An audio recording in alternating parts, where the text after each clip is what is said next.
Hello, this is Bill Sanders from Memphis, Tennessee. I appreciate the opportunity. Thanks. Bye.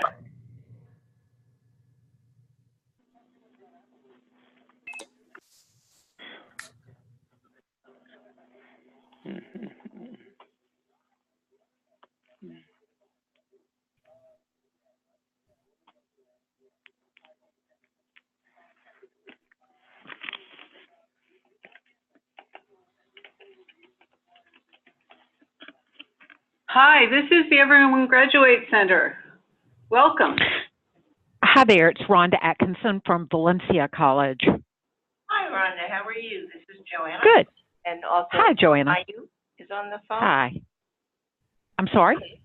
Ann Mayu from Everyone Graduate Center is also on the phone. Oh, great. Okay. And who else is with us?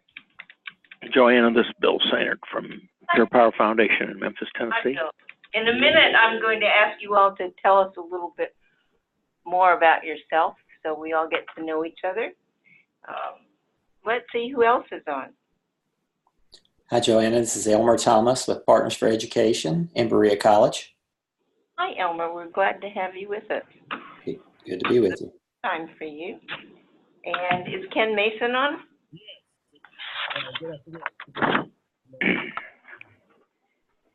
Not yet, maybe.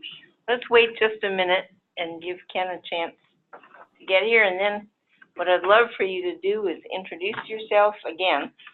Tell us a bit about your role in your organization and what you're doing now that is related to PASS, what your interest is, and we'll gradually get to know each other. And then we'll talk about the pilots.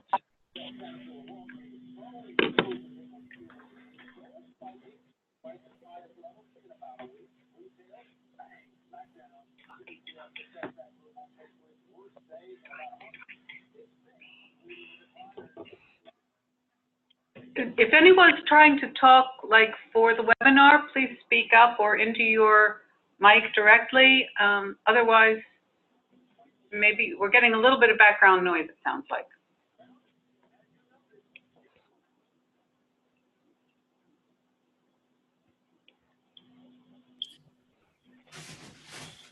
I wonder if Ken has the call-in information.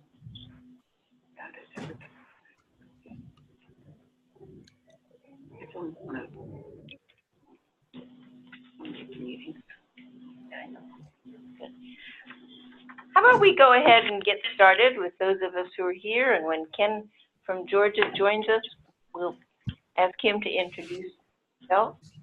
Rhonda, do you want to start out a little bit with who you are, what you do, the interest in PASS, and the interest in Sure. I'm Rhonda Atkinson. I am a professor of education at Valencia College in Orlando, Florida. And I am the institutional representative for to the PAS. Last May was my first opportunity to attend the meeting. My background has been I've worked at other colleges in mostly in freshman divisions with a big emphasis on retention, and Valencia has been sort of a leader in the community college level for retention. However, we've not been happy with the performance of some of our minority students, and so one of the things that Valencia is doing over the next year is really looking at doing some explorations as to how we can close the gap for those individuals more than we have. So I'm very interested in this particular conversation. I think I'll just be listening because although we are working with the University of Central Florida and also with Orange County Public Schools in Orlando. I just want to see what kinds of partnerships and projects have already been developed. Great. Thank you very much. We're pleased to have you with us. Thank you. How about Bill from Memphis? Hello, everybody. My name is Bill Sainert from the Pure Power Foundation. The reason that I'm interested in this is the mission of the Pure Power Foundation is to tutor and mentor kids from 7th grade through college. We employ about 150 college students to tutor in the middle schools and the selected high schools in Memphis, Tennessee. We spend about 2,000 hours a week, every week, tutoring kids. What we do, how we do it, can we do it better, what is the outcome, what are the measurements, how to get better are all reasons why I want to know more. When we hire a young person to tutor, we have to add value to their life as well as expect them to add value to other people's lives. It's very important for us to be doing the right thing right. And we now have a presence on the campus at the University of Memphis, and we want to grow the number of people we employ from 150 to probably 500 over the next 3 years.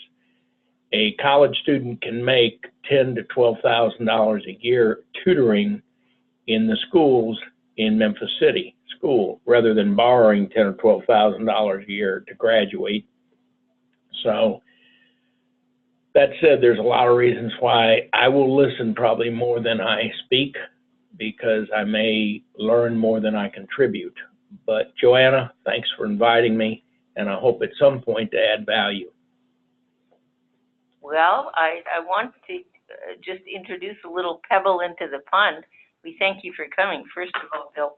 But second, there are, for various reasons, only 3 to 4 of you here today. I think we hit some conflicts for many people, and we're having another webinar next week. So I'm hoping you won't only listen, but really will engage in vigorous dialogue. And I'll help you get there, and I'll give you an overview of what we're hoping to accomplish with the pilots, but I don't want you to be shy and quiet. Let's see, Elmer Thomas. Hello again. Yes, this is Elmer Thomas, and I'm one of the director of programs at the Partners for Education, Berea College in Berea, Kentucky. And I've got a specific interest in what we're talking about today. I directly oversee the post-secondary success. But basically, Partners for Education, we're a group that really focuses on collective impact. We specifically work with 31 counties in Appalachia, in specifically Kentucky. And so very interested in hearing what we can partner together and continue that partnership, and what I can learn and maybe add to the group as well. Fantastic. And I believe you were former superintendent in Madison County? Or?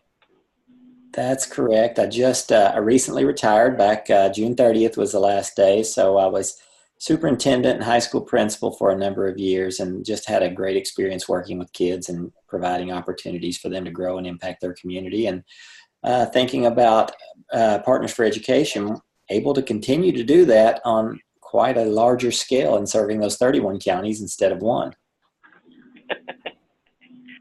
I think you also bring the perspective from both sides of the equation, if you will. Yes, I do. High school and post-secondary, and that will be very interesting. Absolutely. Ken Mason, did you just join? I'm here, yes. I've been on. Can you speak up? We can't hear you. Sorry, I'm having some audio challenges with my headset. But If this is Ken, something is... So this is, Ken wrote into the chat box saying that he's on the call but having audio challenges. Yeah. Oh, audio, we can't hear him either. Correct. Can he hear us? yes, It sounds like something- he can hear us. Yes, he can hear us, but he cannot speak.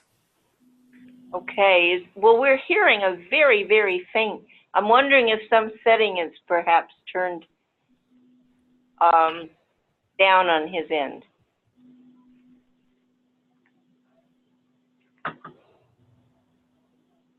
Well,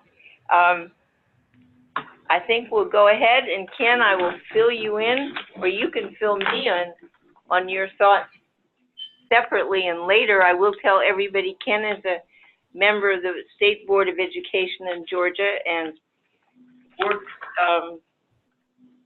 at the Southern Regional Education Board, which is a wonderful 16-state collaborative, which many of you may know about, headquartered in Atlanta, and it was formed about 50 years ago plus for the purpose of raising economics in the South through education. And so they've got a very active school improvement division and a parallel, very active research and essentially think tank angle. And if Ken can figure out a way, Ken, you may want to try calling in on the telephone. That's something I frequently do. Do you have the number in front of you? Why don't we tell you the number just in case you don't, because we can't hear you telling us that you don't have it. Correct. Thank you. Here, the number is, hope you have a pencil. The number to call is 1-646-558-8656. And then the ID is 881-384-4778. I also have the chat box open, but I'm not seeing that anyone's chatting, so.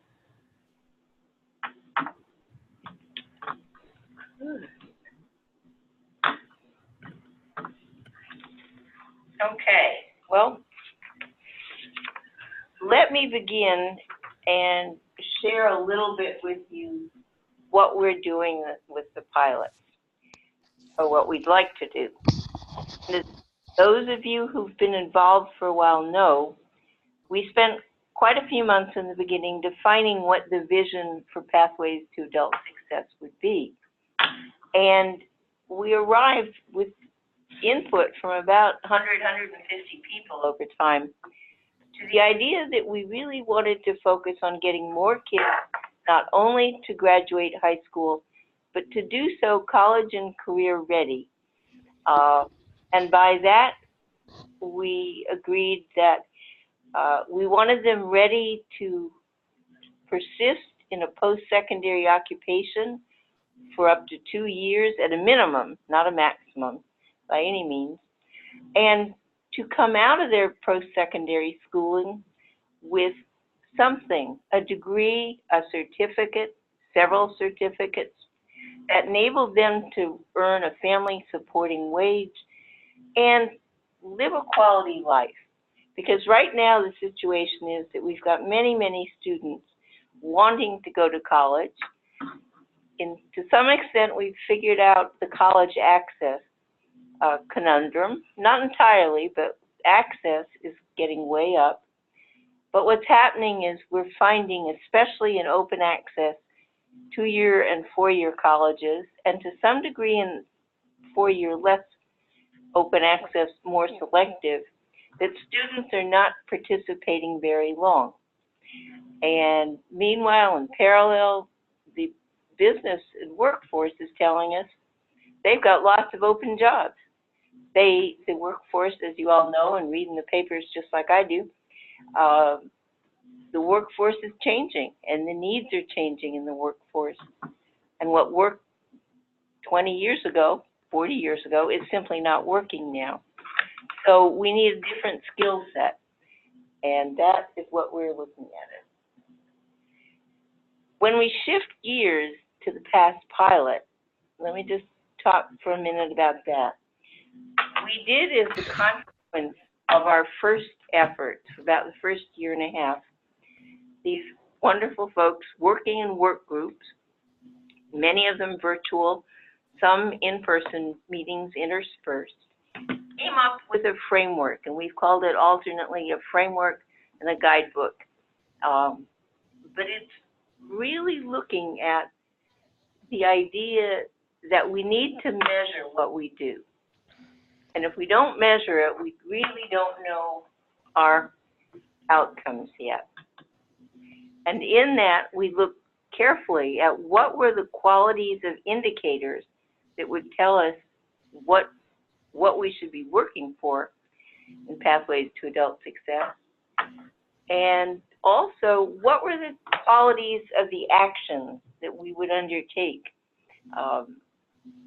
And just to quick summarize, the quality of indicators is very much that they be malleable. They be something we can manipulate.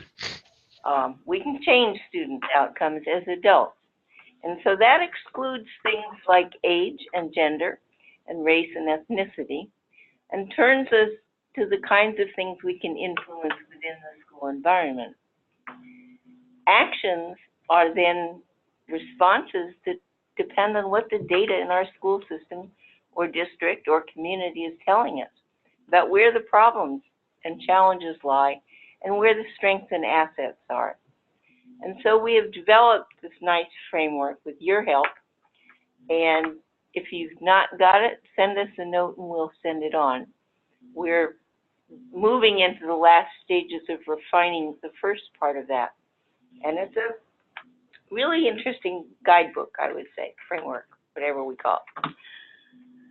Then arose the thought, okay, we need to test this out.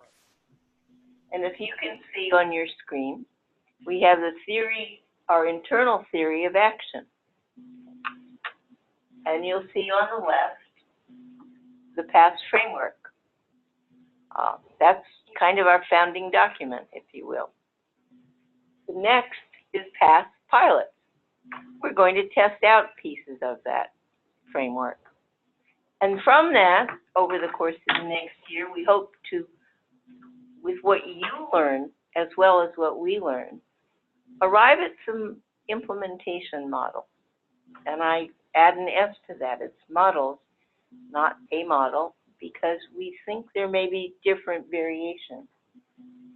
And then as we move forward, longer term, late 2019, we'll start disseminating these ideas nationally and locally, and see what happens. And throughout it, the process, we want to be informed by feedback from you all and your work.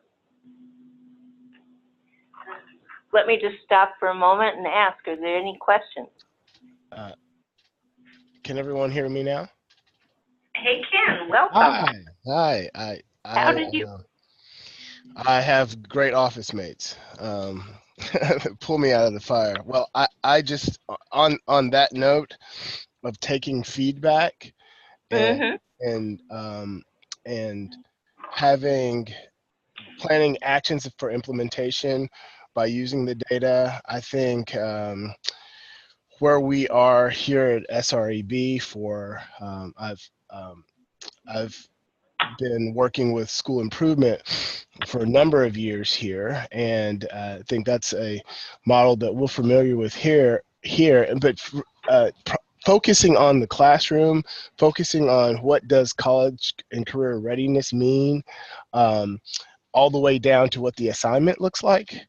So I'm excited to hear that the framework includes that, those iterations of thinking, because as you said, when we set up a framework and we design these models, we got to be comfortable with the different variations, and comfortable that there could be different variations, and sort of look for all those opportunities. So with my representing the 5th Congressional District, which is Metro Atlanta on the Georgia State Board of Education. So if I'm looking at implementation just within my district, I'm a bit short-sighted because I'm part of a board that looks at all of Georgia. So I feel this framework, I think I could contribute some learnings that we've had with our network of school improvement, but also I think this conversation is going to help me in my role with policy creation in Georgia around various models that help students and families find the success in their academics and in their careers, and finding success and finding the right linkage with the post-secondary, how they launch into post-secondary. So there's my introduction. Thank you for being patient. Well, thank you very much. That's a very helpful insight. And we have 5 additional people joining it who have joined us, and wanted to welcome them and ask them to do the same as you have. Just a brief introduction yourself, your name, your organization, what you do in it, what you can contribute, what you hope to learn. Who'd like to go first? Wendy Roberts?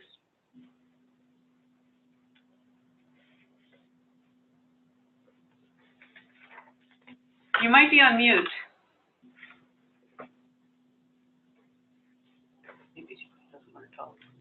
Well, maybe we'll come back to Wendy when she raises her hand. How about Sarah Frizzell from Ed Northwest? Hi, Joanna. What was the question? I'm sorry.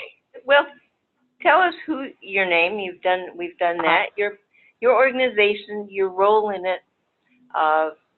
What you think are some of the burning questions. What you hope to learn. What you can contribute. Yeah. So my name is Sarah Frizzell, and I'm from Education Northwest. We're located in Portland, Oregon. I've been working with early warning systems for about 6 years now. And some of my burning questions, I think, working with practitioners and researchers alike, has been around how this actually gets implemented and what are some of those best practices. Like, I know there's a lot of initiatives that are going on, and so how to combine some of those initiatives is really important, I think, and just thinking through how this changes when we actually, we've been looking at high school graduation, but then when we expand this into college and career readiness, like, what does that look like for the high schools? What does that look like for the colleges? So I think those are my biggest burning questions, and I apologize, I'm getting over a cold right now, so I'm trying not to speak a lot. And thank you, and I wanted to just make sure, Sarah is one of our partners in Ed Northwest, and she's one of our gurus on data, which we've been looking at carefully. What is the most useful data to collect, and what's the best way to display it so that it's actually used and processed by people on the ground, contrasted with, say, researchers up in an office. How do we make data really usable and actionable? So just delighted to have Sarah here. Thanks, Joanna. How about Jenny Scala?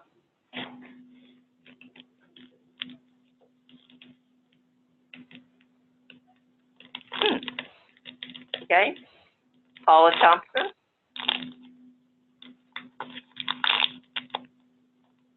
And Rick Harrison. Hi, Rich Harrison from Uplift Education. We're a charter school network in the Dallas-Fort Worth region, serving just under 20,000 students, K-12, from Dallas all the way to Fort Worth. I'm just here to learn a little bit more about what the pilot program really looks like.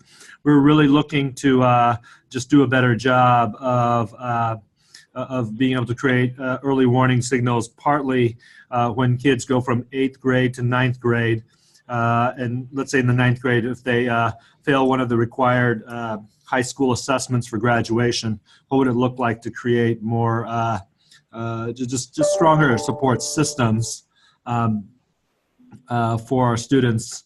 Partly because what we've seen over time is that there's a group of students who kind of track to our 2-year institutions where we've seen some very unsuccessful graduation rates in general, and we want to improve upon those. Well, thank you very much. That's a real question, I think, for all of us. I'm just checking here. Did anybody else join the conversation in the last minute or two who hasn't introduced themselves? Okay. As you can see, there's great geographic diversity that you all represent, and that goes back, I think, to one of the things Ken said. When we look at policies and practices, we need to be looking at the different variants that may work in different situations. Let's go on. Can we go on the next slide? So here's what we want to do with past pilots at the moment. To inform possible models for schools, districts, and communities that will encourage the use of data and new collaborations to help many more students graduate from high school well prepared to persist. And as you can see, we're really shifting our gaze. We had a lot of discussion last year about improving or enhancing early warning systems. That's something that can happen in the K-12 realm. When we move into looking at college persistence or secondary persistence, post-secondary persistence, we begin to look in a much grayer area that is so far in some cases uncharted territory for many of us. And it may well take people and organizations outside of the K-12 realm. Curious about your thoughts on that.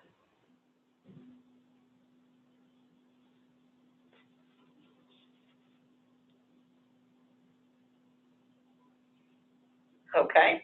So I was just typing this to the chat box so I wouldn't forget. I'm wondering, in response to this question, how can formative assessment data be used to make more timely decisions for struggling students? So it's getting into that that kind of that bucket of personalized learning. How do we use data for that individual and groups of students? How can we work with schools to create models that it's much more timely, that this huge bear of social promotion and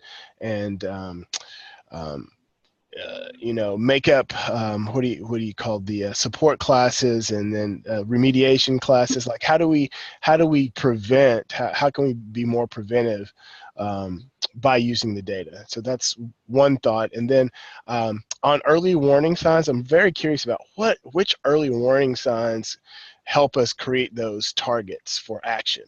Like if we have a list of all the early warning signs, which ones are the essential ones that can be used to help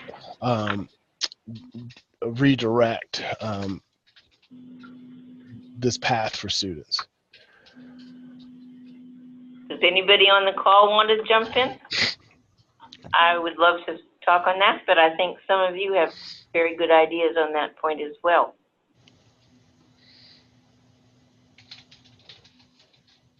This is Sarah. Go ahead. Yeah, I just, with the use of formative data or formative evaluation, I think that's a question that comes up a lot. And it kind of also gets into like who's using the data. So I think how I've seen it play out is like in the classroom, a lot of the teachers, like integrating data literacy into this conversation, I think is really important. And that's where you start to, if you have a whole entire building that's really focused on using data to improve both classroom instruction and, these larger outcomes like graduation or getting into college or being career ready. I think that's where the formative piece comes in, is it's really in the classroom setting compared to some of these bigger indicators that are more comprehensive of a lot of different things that might be going on in the student's life. But I think that's a really good question about kind of which one of these, or which indicators are actually really predictive of, college readiness. I think we can measure that, and from a measurement side, it's kind of hard to figure out what outcomes we're able to even look at for the career readiness side of things. You know, the classical early warning system indicators in the K-12 arena, particularly 6-12, have been attendance, behavior, and course passing or credit accrual as you get into the higher grades. And what our group spent much of last year talking about was whether social emotional learning was something that could be measured well. And that, because it's a matter of great interest to many people, and it ties over into workplace readiness in many ways if you think about all the talk of soft skills. And yet our group's conclusion at the end of a year, year and a half, was that it's still very hard to measure, other than by surveys. And surveys are time consuming and take somebody to process them. And if you have a big high school of 2,200 kids, that's a daunting bit of work. So we set social emotional learning off to the side a little bit, saying we'd like to be able to measure it. It's something that interests everybody. But we still don't quite know how to do it. And if anybody has ideas, that would be wonderful, and we appreciate your contribution. A second area, the readiness for college and careers, there's some general consensus that academically rigorous courses, AP, IB, and so forth, are one measure. Rigorous courses in general are another. But we need to go beyond that, I think. And there's been discussion of sequences of, you know, career technical courses in one area, which is something SRAB has long promoted, if I can put words in Ken's mouth. Absolutely. But that's an area we want to work a little more to refine in the course of the next year. Because what we all find, and somebody mentioned it earlier, I think Rich Harrison and perhaps Rhonda, that there is a whole question of, for instance, C and D students, of which there are many in high schools, and many go on to college, and many of those we suspect are the ones who drop out at some point in first or second year. So how do we start getting those kids back on track very early, much earlier than we already are? So there's a couple thoughts on this question of early warning indicators and what are they, and we're looking diligently and hope you are too.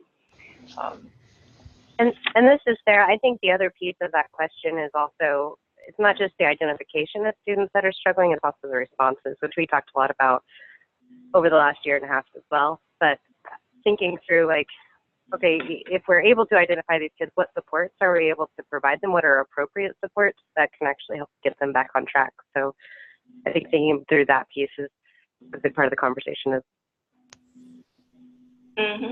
Absolutely, and I think the same applies to we've looked at it mostly grades 6 to 12, but we're looking at it now. How about in college? How about on the way to college? In the summer between high school and college? Absolutely. We all know lots of kids fall off track then. They are accepted into college, and then somehow they just don't make it through to September, or they don't show up on the college doorstep. And some of them have a hard time making it into the workforce. They may not like to be places on time. So how about we go on to the next slide? And I'm thinking, Elmer, you must have some very interesting observations on this, and I hope you'll jump in. Happy to add, but it sounds like the conversation is rich and very similar to a lot of my thoughts already. Well, that's good. Don't be shy, though, about jumping in, because you have a unique perspective, I think, combining them. Now, when we've talked about pilots, we thought each will be different.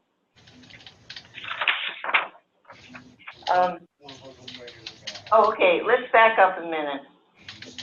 We've got a model, as we've discussed, from the framework, and a little later we're going to break it down into some key ingredients that we think support that framework and really are part of it, but are more concrete.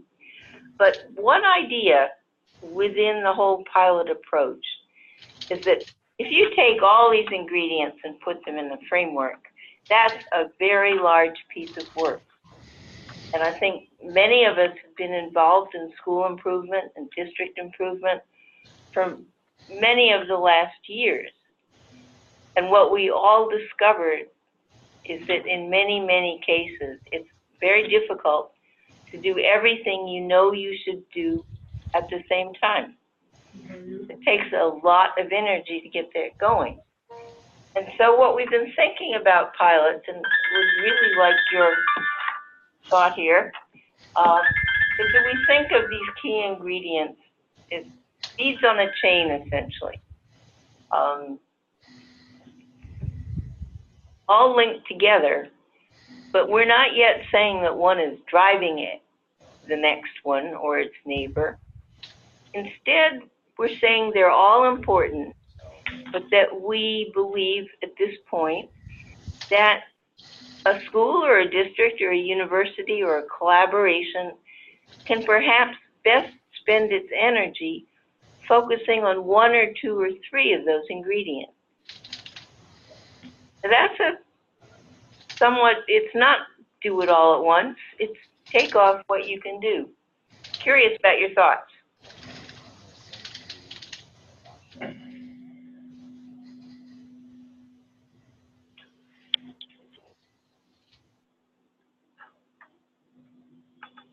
Okay, I'll take that silence for agreement. Where's the key ingredient slide?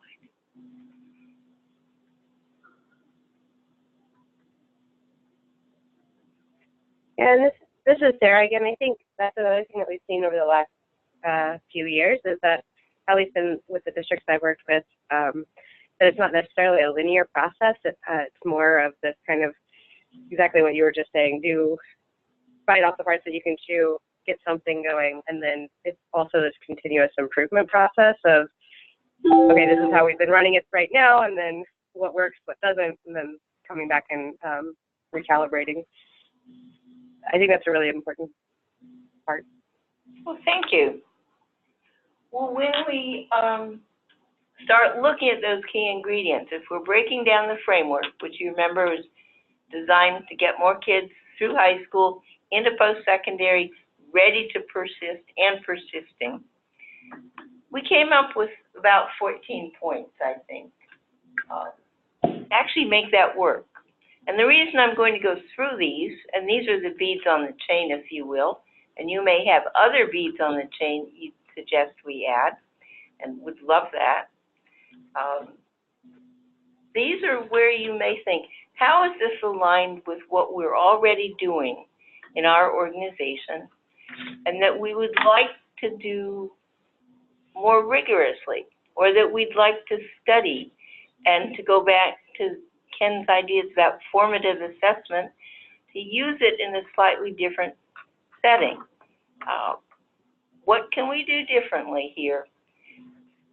So let's go through these. First of all, as we get started, do we need local leaders and champions? Are things going to happen on their own? Or is it always helpful to have not only a cheerleader, but an influential one with us? Okay. And collaborations and collaborators. As I mentioned earlier, as we move into the college and career readiness realm in a big way, we're moving beyond the traditional boundaries of K-12 schools. Some very fortunate ones that are located in a very supportive community, sometimes a rural area, sometimes a medium or small town, may have these folks gathered around them. Some may not. And so we need to look to see how we're going to put it all together into a supportive network beyond school walls. As you can see, there's community people, college people, university people, business, and nonprofits. And we've got all of those involved in PATH in one way or another.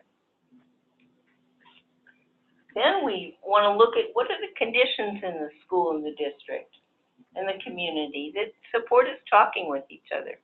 Because if we're going to have collaboration, people have got to trust each other enough to, and be talking about student success, not other items. Go on. Yeah. We're having our, okay. Then, once we're doing something with our collaboration, to get more kids into Valencia College and to get them through Valencia College without dropping out, what is the data quality and scope that we need? What are we measuring?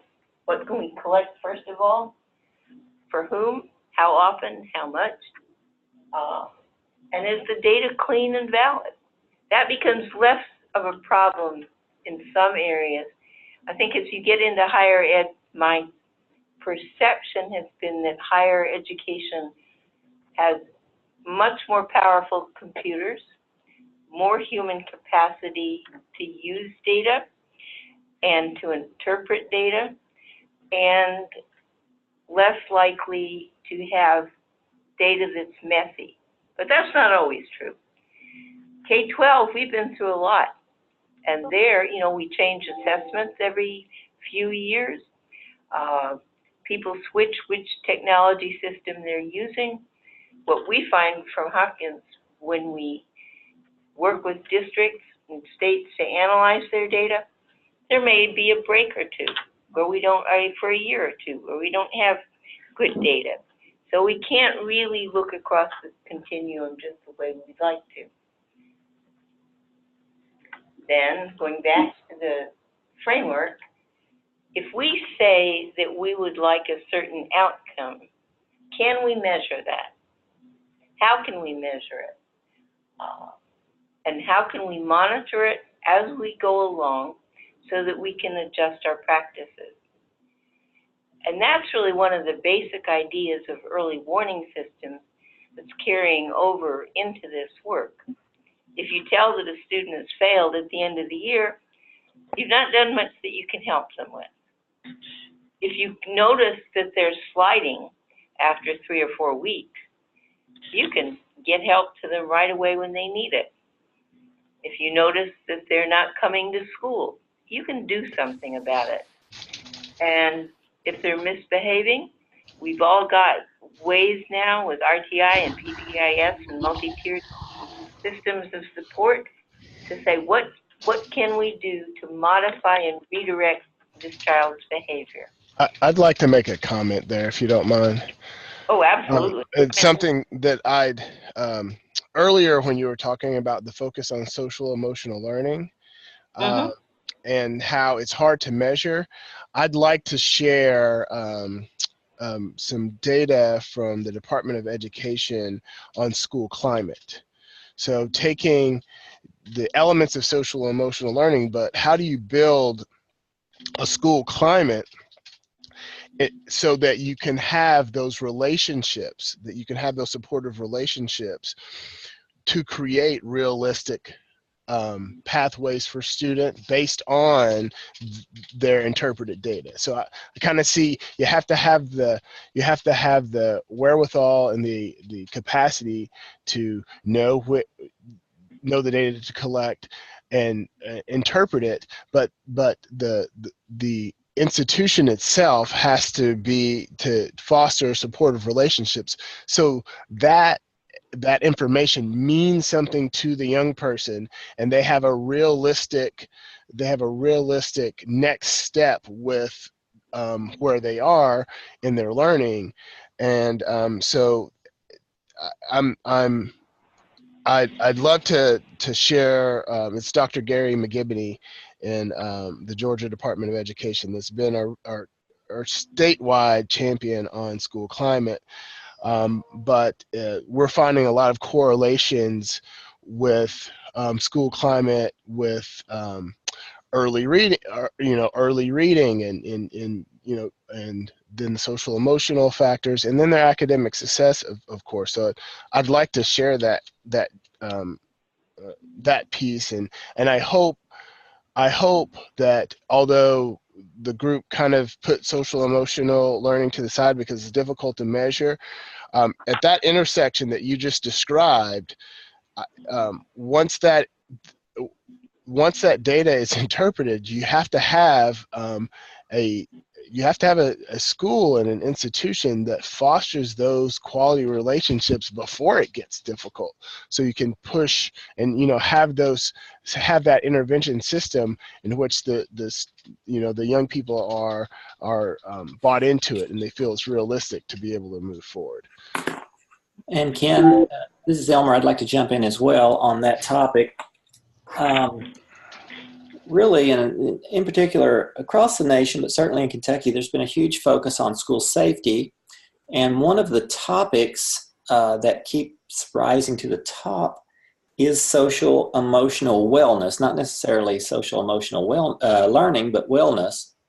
And we start thinking about who our data collectors are.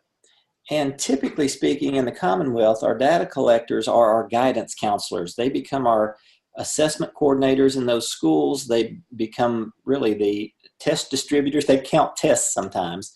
And they also are the key aspect in each one of our schools for the social emotional wellness. And it seems like this intersection becomes more of a conflict, so to speak, that the individuals that really have generally been designated as the ones who want to look out for, in addition to the teachers and the administrators and so forth, but specifically the counselors for social and emotional wellness, they in turn are the same people that we're using to collect the data. And it seems like a split in job responsibilities to me a bit. That's a very interesting point. Counselors, I think, found themselves on the cusp of many things these days. Overworked, most definitely. And, when you talk with counselors in schools, they say all they're doing is counting tests, distributing tests, filling out forms, and they can't do what they need to do, which is counsel students. So and I will tell you, for some of you who've been part of these conversations previously, we heard last May from the superintendent. He was then in Fresno, California. Now he's in Sacramento City. But I learned that one of their effective turnaround measures after they used data was they really worked with their counselors to advise their students about which colleges to go to. And as they've moved on into a different district, the counselors were expected to play a different role by previous administrations. So there's a whole culture shift he has to build in beyond the idea of collecting and using data. It's who does it. So it's a challenge. I wondered if other people would like to throw anything in on this question, and actually before that, you all may want to look at Georgia's school climate survey. It is one of the few states that I know of that requires a school climate survey, and the last I checked, at least 75% of the schools were doing it, maybe more by now, and has actually correlated statistically school climate, scoring high on school climate with higher academic achievement and student outcomes, which is a very, very positive thing. And just to speak briefly to one of Ken's points, our group last year did suggest school climate be a proxy for social emotional. Great. Until we could find better, more individualized measures, it's a good barometer on the way there. And I've shared that in the chat with everyone. I just want to break in here to say, I'm not sure what's going on with the chat function. Maybe everybody else can see it, but we don't see it here at Command Central. So if you want to say something important, please break in, because I'm not sure how to get at the chat, frankly. Are you all seeing the chat function? If you just scroll to the bottom of the screen, there's a little kind of comic book looking talk bubble. If you click that, the chat window will come up to the side, on the right side on your Zoom screen. So, I had a chat box up actually, but it just said start new account or something. New chat. What's the schoolhouse? Yeah. No. I'm not seeing the chat. I apologize. I'm kind of a stand-in. Yeah, we've got the chat thing up, but it's not showing you guys comments. So okay. I apologize for that. We'll have to live without it, I guess, this time Sure, around. and we can send things on email later. That is absolutely true. Yeah. And also be aware, we're moving offices in about 10 days, so things are not in their standard ship-shape form necessarily. That's an understatement. Want to move on, I think? Yeah, sure. Hey, this is Rhonda at Valencia College. I can see the chat box, and I just pulled up the website on School Climate. So it may be a browser or some other issue with the computer. That's great. You all can talk with each other, but unfortunately, we are not able to interact or respond. No problem.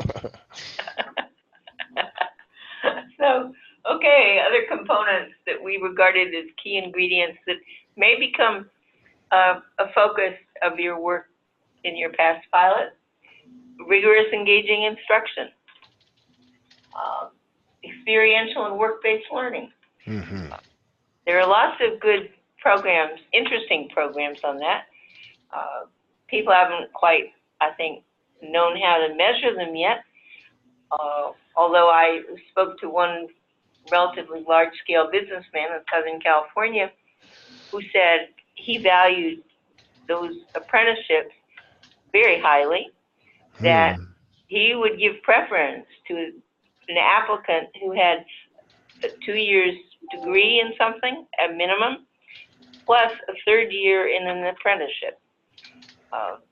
His point was he could tell their attitude, their commitment, their willingness. Again, somewhat like social emotional learning, hard to measure with paper and pencil or a computer screen. Much easier to determine in in-person interaction over time.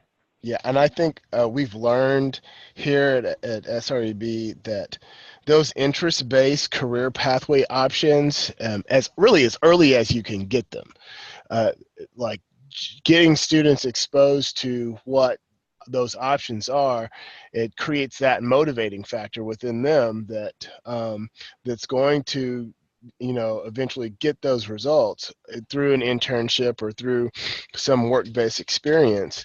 But in this college and career readiness, just with a viewpoint on what that means, I feel like that technical and workplace related skill development, that we all can focus on our students actually getting the skills that they need for for their interests and for their career interests. And within classrooms, when we talk about powerful instruction, SREB has powerful literacy practices, and one of the things that we're helping teachers do is how do you create assignments that get students to actually use those skills and write like, read and write within that actual career field. So having English, social studies, science, and career tech teachers work together to plan instruction around this authentic writing that is built on evidence text from industry.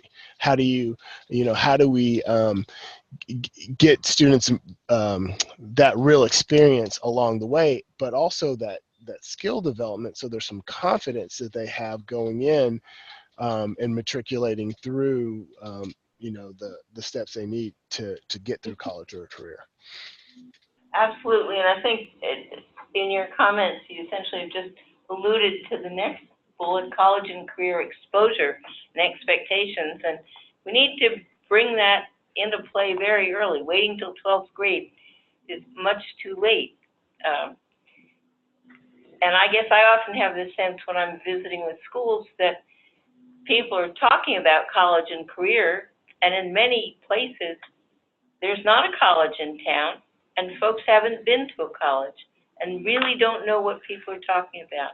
And to some extent, the same is also true of career, especially if you're in a community where there aren't many jobs, which is in some parts of our country very much true. And I think Elmer works in a part of the country where, it's old coal country around Berea in many cases, and there aren't jobs. So the old-fashioned jobs. So we have to look at, as we move into that, something, and this goes back to Sarah's discussion, that we need to be looking at the interventions, the support, the things we're going to help kids understand. And I think Bill Sainer from Memphis may have some great observations here in the sense that mentoring and tutoring, these are all types of support, that external framework to help kids understand. So, do you want to jump in, Bill, for a couple comments? Well, I had a conversation this morning because what Peer Power does by placing college mentors and tutors in a classroom is supposed to theoretically help students in schools where they may not have adult role models and may not have opportunities or understand the opportunities involved. And in Memphis, we now have a fairly good advancement in our graduation rate, but there's a big disconnect between high school graduation, college enrollment, and college completion. Part of that, I was talking to an employer this morning who told me that they may interview 500 people for a job, and they have to interview 500 if they want 50. A third of them fail the drug test. A third of them don't show up for the second interview. And I said, well, what is the age category you're aiming at? And he said between 18 and 22.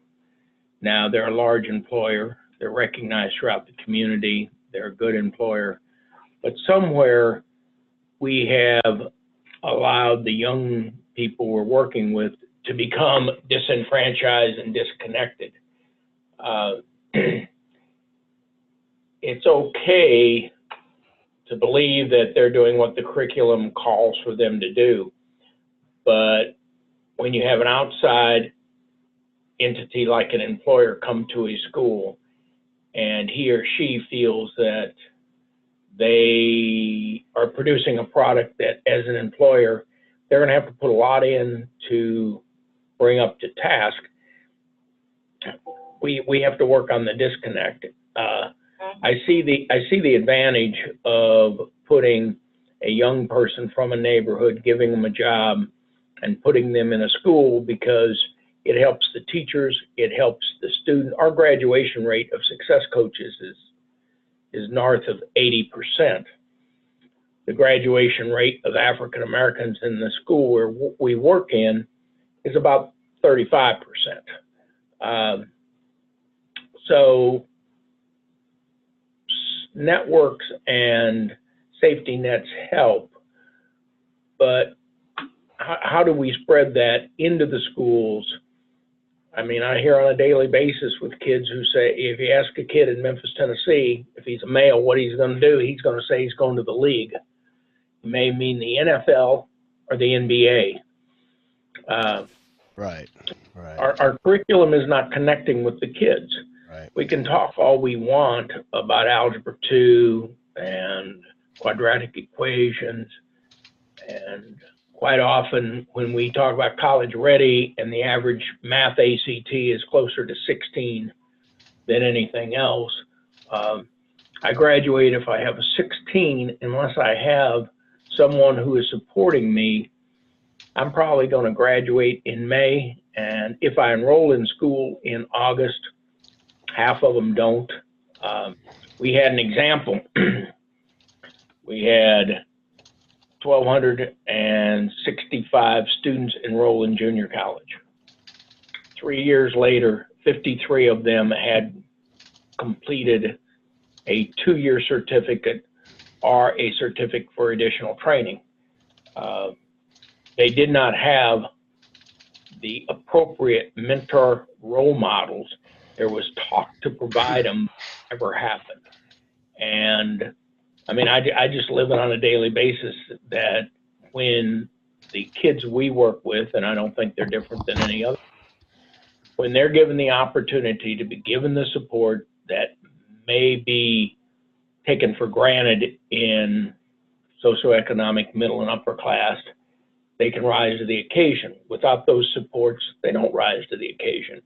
So to me, mentoring and tutoring puts at a student's level, at a kid's level, what is real. Talking about going to med school when I have a 18 on the ACT science is not true. I had a mother tell me that her daughter was going to Vanderbilt. She had her 19 on the ACT. I had to explain to her that that's not what you get in Vanderbilt for. My point of this diatribe or ongoing is that the supports that we see try to take what is needed by a young person and make it real for them. And the only way to make it real is for them to be able to relate to the person who is the messenger. The message could be the same, but the messenger in Memphis, Tennessee has to often be able to represent the people they're working with. Mm-hmm. I mean, that's true many places, and thank you. You, in many ways, have also touched on and brought us to think about the last two bullets, which we're very interested in, which are enhanced advising and navigation all through grade levels, including into college, and the critical place we mentioned earlier, summer melt for, which is often applied in younger grade levels, but specifically here when we think of college readiness, we think about the attrition from having access, getting in, being accepted, and then dwindling off during the summer and not showing up. So let's move on. Well, Joanne, I mean, what we saw in our state experiment on that is if Leadership Memphis, which is a group of approximately 2,000 Memphians have been put together over the last 35 years, backed the intervention in terms of reaching out to juniors and seniors and offering mentoring to them. When it was started, I had a bit of reservation as I expressed to them that you can't mentor people you don't know because they will not listen, and you can't develop a mentorship relationship in an hour a month. And I was told, well, that's not always true. I said, I didn't say it was always true, but it's true about 99% of the time. And anyway, the attempt to mentor and the pull through and finish between what I said I was going to do in March of my senior year, what I did that following August, and what happened in 2 years. I mean, we've had basically a 95% fallout. If we did the same thing again today without meaningful relationship building in the 11th and 12th, and it helps if it starts earlier, I raised my hand to get out of class to go to a junior college meeting, not because I'm on the junior college, but because the girl sitting next to me is going to go. And that is true more often than we would like to admit. I don't blame anybody for it. It just is what it is. So that's what we've learned in Memphis, Tennessee. Even though we've raised a lot of money and spent a lot of money, sometimes our results have not been what we wanted them to be. Mm-hmm. Well, you encourage us. We got to all keep moving. Now, in the interest of time, I'm going to move into what you all really came to this webinar for, which was more about past pilots. And some of the next steps didn't make it here, so I told you we had some confusion. I, for instance, have 20 updates on my computer suddenly appearing out of the blue. So I can't even get into my computer right now. Okay, you're going to identify a beat on the chain, something that's really interesting to you. Think about then the next step. Where do you want to try this out? If you're a place like Berea College with 31 counties, 37 districts, are there one or two that might be a better place? Or if you're a large district, are there a couple of high schools on which you really want to focus? Or if you're a community college working with a school district, are there some schools that might be better, is a value-laden word I don't want to use, but more appropriate for getting this work done? And that leads into the thought that as you choose pilot sites, you probably don't want to choose the most struggling school in your district right away for a short-term effort, because you want to be learning about what's working. And if you're in a school where the leadership has turned over 3 times in the last 4 years, there may be other things that they need to focus on.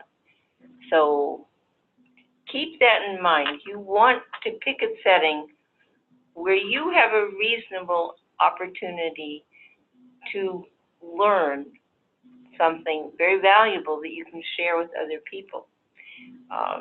What's going to bring the greatest return to you in the next 6 or 8 months? We're not talking, 3 years, 5 years. Then you shift your gaze. But if you're thinking about school year 2018, 2019, where will you learn the most?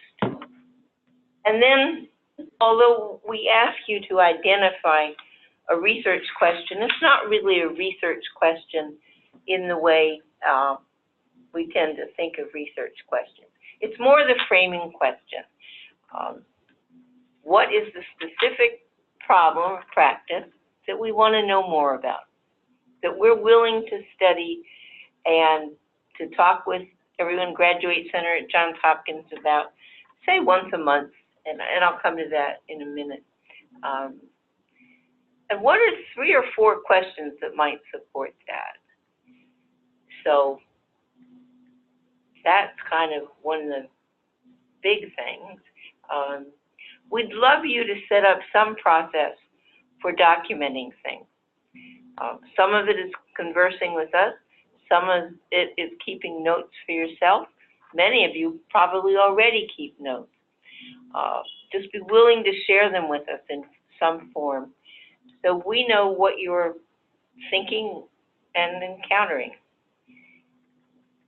Along with that, or in parallel, and some people would say put this first, and some people might think it might come in a little bit later in the process, map your assets, map your resources.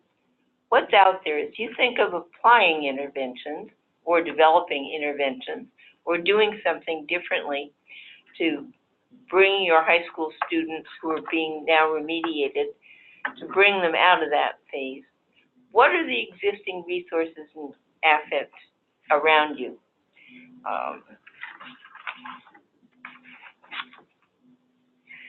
And last of all, just think about the scope of what you're doing. Small enough to bite off and chew might be the best guideline I can suggest. And then as we look to criteria, everybody enjoys criteria, I believe. Let's look at what, or maybe we should say conditions. We'd like you to have some relationship with us at Hopkins. Most of you do, and so that is pretty much aligned, or our partners. We'd like you to align and expand some local effort. We do ask for support from the leadership. If you've already set your strategic directions, which at this time of year most everybody has, how does this work fit within them? We don't want you to have to go through that whole process of setting visions and getting commitments from leaders. We hope it's there to the overall goal of getting more students to graduate high school ready for college persistent or secondary persistent. Do you have a champion? We asked that earlier, but that's really crucial. It's also important to have a local manager, somebody who on a day-to-day is pulling the threads together. And I think many of you already have that. So you're overseeing this effort. Are there, however, other critical people you need to get buy-in from? How are you going to do that?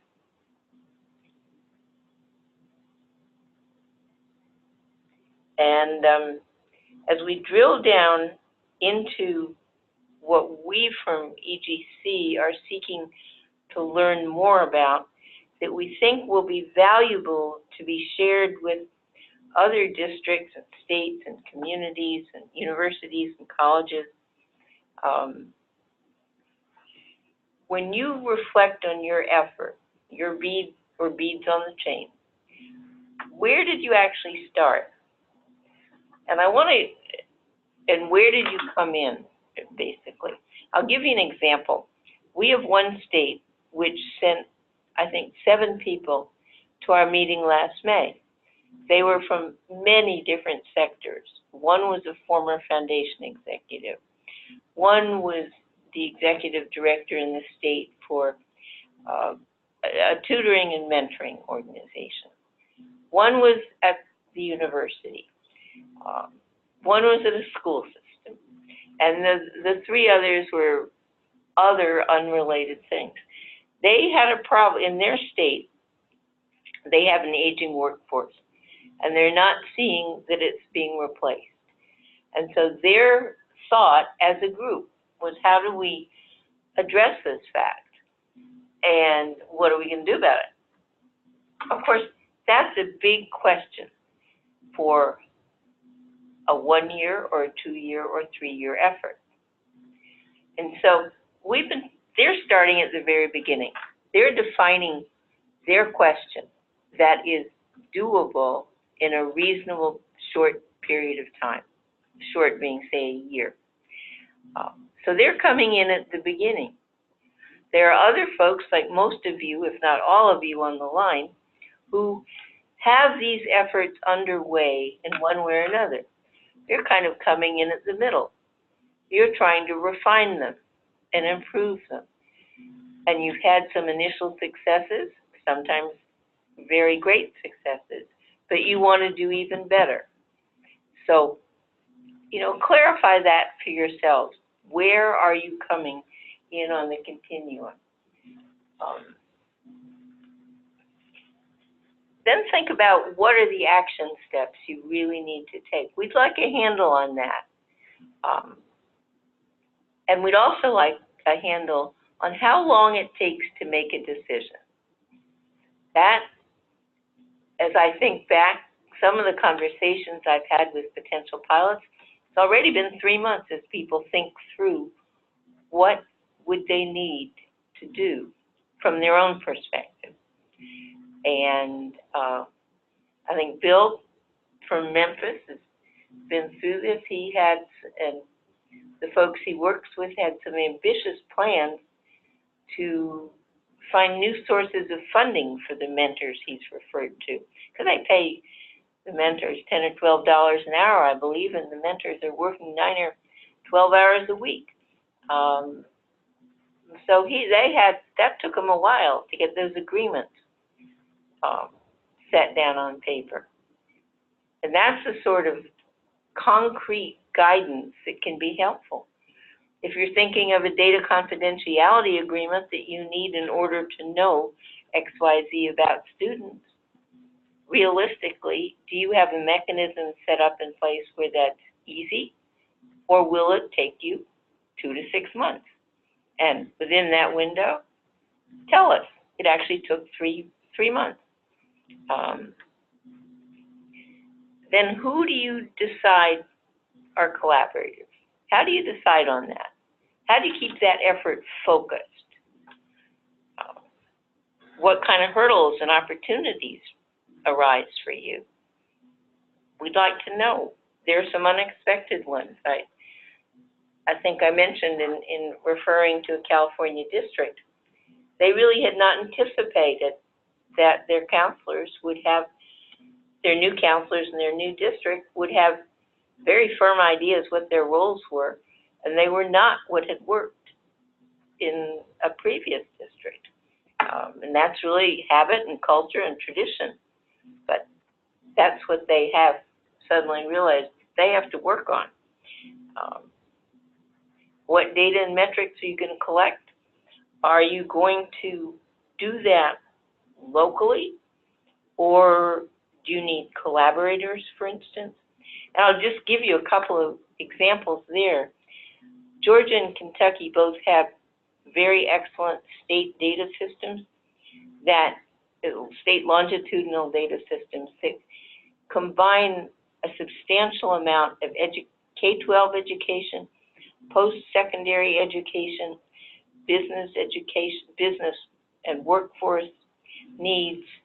Georgia adds in early childhood, and I may be wrong. I don't know whether Kentucky does or not. And there are probably 3 or 4 other states in the country which have equally good data systems. That leaves about 40 that don't.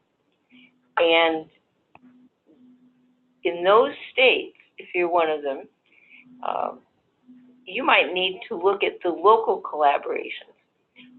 What data do the college system need from their sending high schools in order to understand the students, incoming students, more fully?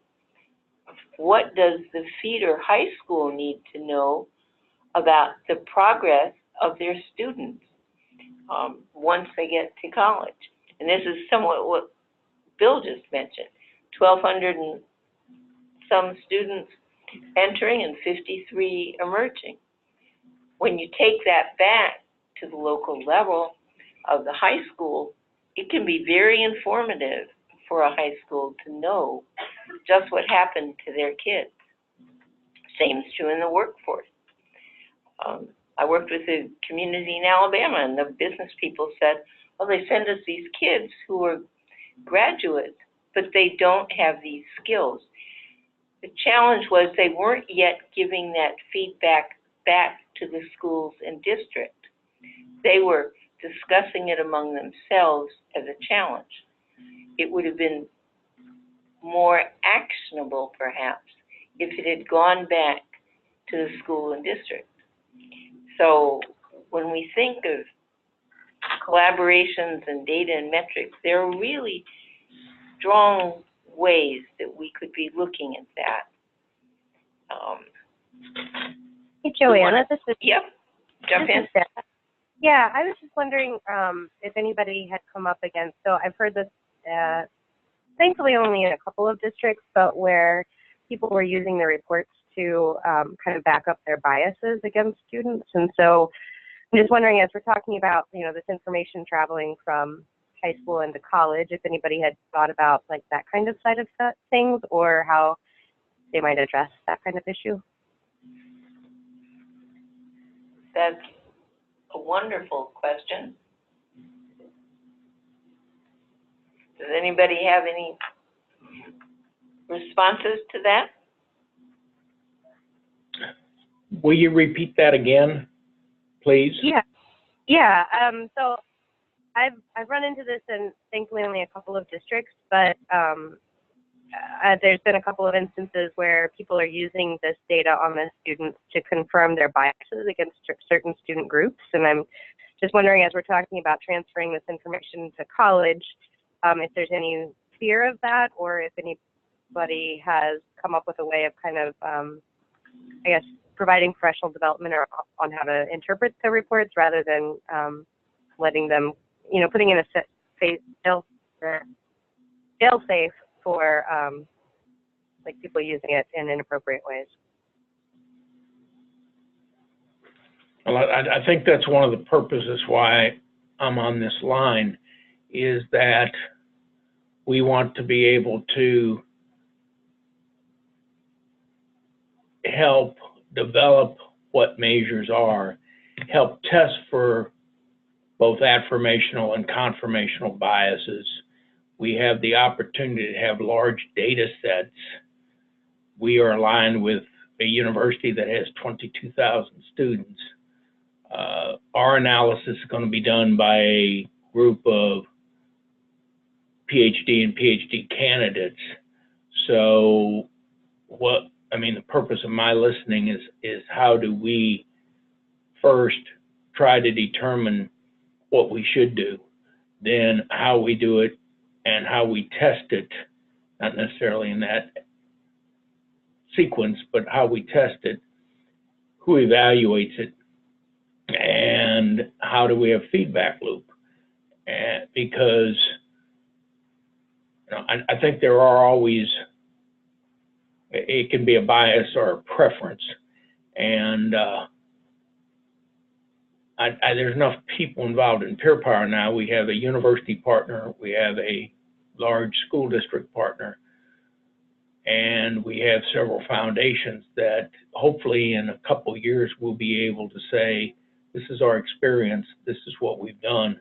We want other people to test and either verify or question what we do.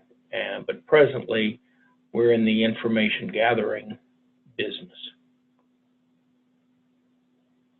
I'm going to jump in just briefly. I think part of it also is how we frame this. If the framing is in terms of helping students and identifying barriers, that might, obviously we don't want to be using the data to write groups off because, they're not coming up to the standards in this area or that. But if you observe, for example, that many of your English language learners are falling short in a specific, in attendance or something, instead of just saying, oh, these people don't care, you look at the barriers, you look at the hurdles, you look at what's causing that. So I think what you're saying is always going to be a danger just because of human nature, but a lot depends on how we frame it and what the mindset is going in. I couldn't agree more, and that's what I meant by saying we have to ask the right question. And in asking the right question, how is that considered? How is it framed? And how do we make sure that it is as free as possible of preconceived notions? And then we may have 2 or 3 or 4 or 5 hypotheses.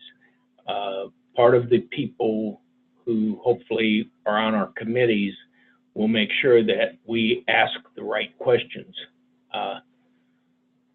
and they're framed in the right way so that we're not trying to just affirm preferences. So, and I think that there are bodies of knowledge out there that we're trying to digest at this point, so that we have the input area is going to be large. The digestion area will not be quite as large, but we hope to have multiple inputs. What does this mean to a person in high school? What does it mean to a principal? What does it mean to a business person? We're going to ask those questions, and then we're going to try to find what it means in our environment.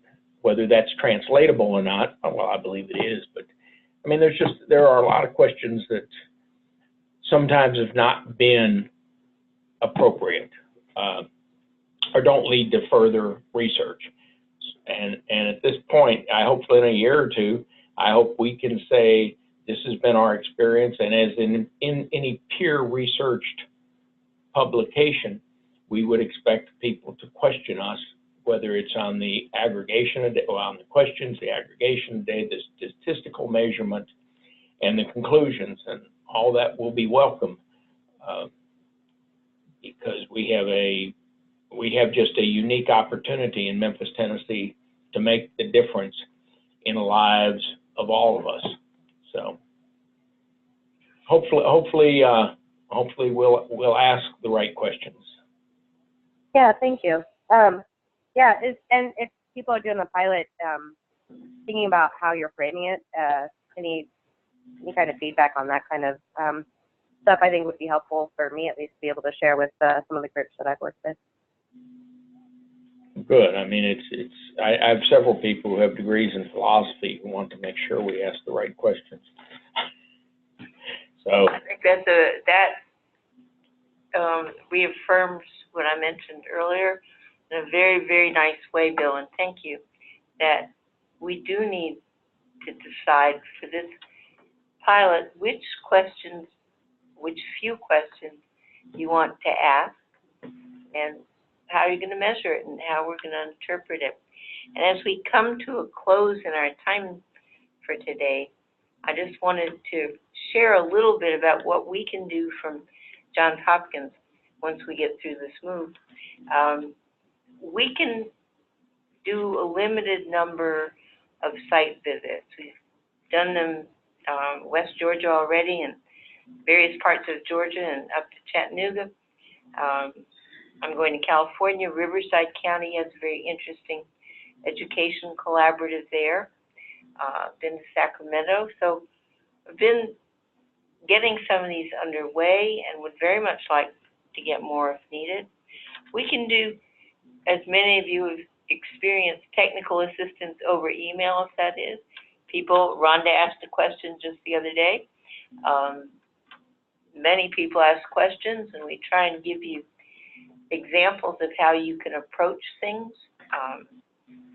We can perhaps do some limited data for people. We're doing it for a school district right now, looking at longitudinal data sets to look at some of the factors that seem to be affecting their students' graduation. And that's a district that does have a good relationship with some of their colleges. So they do have some information back from the colleges about the kids' post-secondary persistence. So those are questions we're very interested in. And again, we have the work groups and our big meeting in May, which we hope to all put on your calendar. We'll be sending out information about that shortly. What we will do in the next day or two or three is send you the short synopsis that I've taught from here. We can send you the PowerPoint if you'd like. And we'd love for you to take some time, just write a paragraph of what is your key question. What is the area you really want to learn about? What are some questions underneath that? And from there on, we'll start talking together about how we can work this out. Altogether, we're looking at building a professional learning community, or some people call them now networked improvement communities. That's our friends at the Gates Foundation. But we're looking at how we can build a group of talented people such as yourselves, continue to build, I should say, who are sharing ideas on a frequent basis. Can I jump in, Joanna? Please. You may have noticed that under next steps, Joanna was talking and we didn't have anything really visual to burn that into your brains. If you're a visual learner, as I am, you maybe would like to see those next steps enumerated. So I think we will be sending the slideshow out with that added. And the other thing that I would like to mention is many of you probably already returned the response form that you received last week. We've actually come up with a new one. It's not very different, but it has space in it for you to kind of mention the things that you're thinking about, the points that you're interested in exploring, and following on that, someone from here will probably be getting in touch with you to brainstorm about that pilot plan. So if you're kind of nervous about, well, how would we frame that question and this and that, don't be nervous. Just jot down the ideas that you have, the things that are of interest to you, and there will be phone conversations to follow up. So we look forward to hearing from you, and we apologize in advance because you'll be getting another response form. Sorry about that. Thank you, Ann, so much. And thank all of you for participating and getting this effort off the ground. Thank you for the invitation, Joanna. Okay, take care. Thank you. Thanks, Joanna. Bye-bye, Sarah.